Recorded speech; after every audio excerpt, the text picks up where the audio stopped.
The man suddenly realized that the police captain on TV was the same masked thug whose mask they had knocked off earlier. Then Nia suddenly seemed to understand something. She quickly pulled out the slip of paper the thug had dropped, a promo ticket for Lena's concert. Thinking of the thug's earlier conversation, Nia became convinced Lena was in danger. Chris finally understood. Lena was a hugely influential public figure. The police planned to kill her in the slums to provoke gene-modified citizens into hating unmodified humans even more. Chris upgraded the cook's mechanical exoskeleton, and once he strapped in, he no longer needed a wheelchair. More importantly, his combat ability skyrocketed. Nia was thrilled when she learned about it. To make Chris even stronger, she added several bioserums inside the exoskeleton. The next day, Lena held a concert in the slums. Although unmodified humans were kept outside the fenced area, they still watched with excitement. After the show, Lena prepared to leave under the protection of her bodyguards. But out of nowhere, she was ambushed. The thugs took down all the guards and were about to kill Lena. At the critical moment, Chris dropped down from above, ready to fire a toxic dart, only for his equipment to jam. The thugs laughed, asking if he was auditioning for a fashion runway.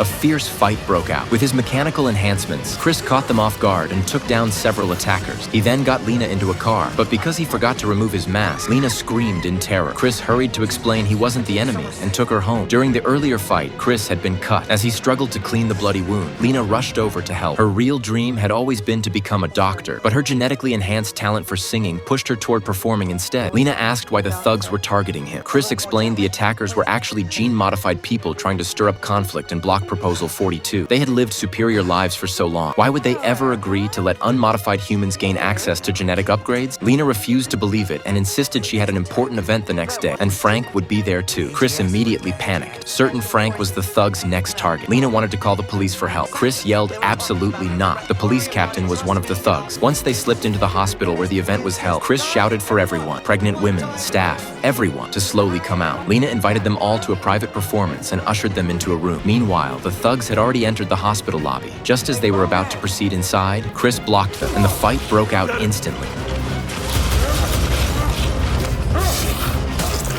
Nia's ammo, made from extracted compounds, was powerful, but there were too many thugs. They were all strength-enhanced gene soldiers and already familiar with Chris's combat patterns. Working together, they quickly overpowered him and were about to finish him off. Suddenly, Frank and his team of bodyguards burst in. The thugs retreated immediately. Frank walked up to Chris and said slowly, "Long time no see, son.